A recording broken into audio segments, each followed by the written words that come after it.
a real thought is I question myself. I think, am I like bugged out? Like, am I nuts that I love this shit so much? And then when I see other cats really doing it and hanging with them and clicking with them, I'm like, dude, because I thought I was fucking nuts because I do this shit way too much.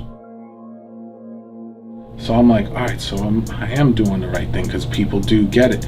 And that's what I always said, like, if you were the only person doing this shit, how long would you last?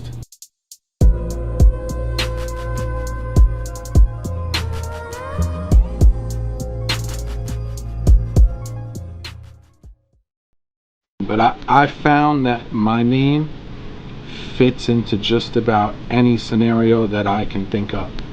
And I always, it's nothing new that I was doing this. I was doing these drawings for quite some time. And I would see my name in just my day-to-day, you know, like I would see a woman walking with an umbrella, and the way the umbrella like kind of matched her coat to her shoe, and I would look and I'd say, I could turn that into my name, you know. Culture,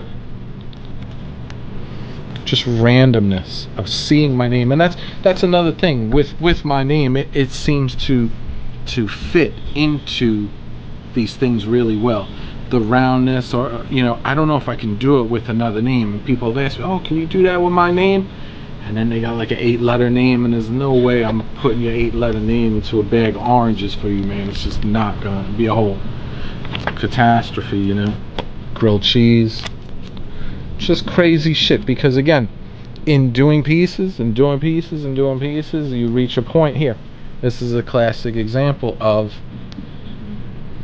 what I would say is traditional me, you know, like this is what I would be at my best in doing something like that. But when I do other drawings that would say Cess, this is me challenging me and implementing things that I'm of thinking of, or part of something that maybe I saw that day or what have you, or had some kind of fucking crazy dream of me being taken away by aliens.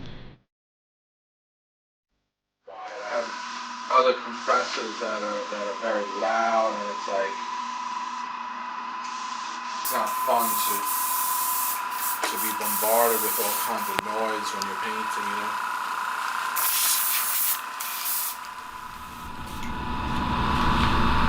I love it though. And don't get it confused, like it's sometimes people can make things look very easy. Shit's not easy. I like doing little small pieces. I could also bring them back to my house, work on them in my house. Also, it's not big, massive real estate that it would consume. So it's cool to have this variety of stuff.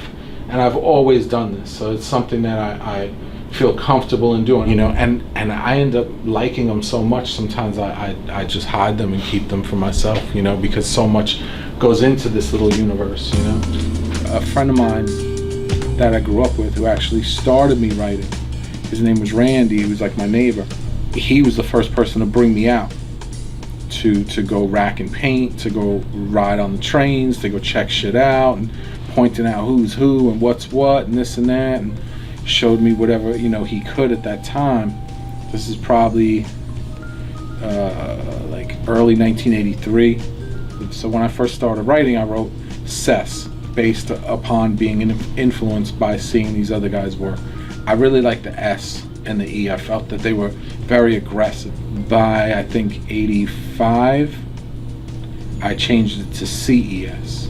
This way I can have the C, I can still have the E and the S, and get that hard aggressive. That was like my thing, you know. So from like 88 to 92, I didn't write at all. I watched and I checked it out. I really, you know, was just a fan at that point, but I had gotten my license and girlfriends and hanging out and doing all the other wild shit that a young person shouldn't be doing. You know, by 92, I ran into cats that I wrote with back then, and went out with them a couple of times, and I just never looked back from that point till today, really.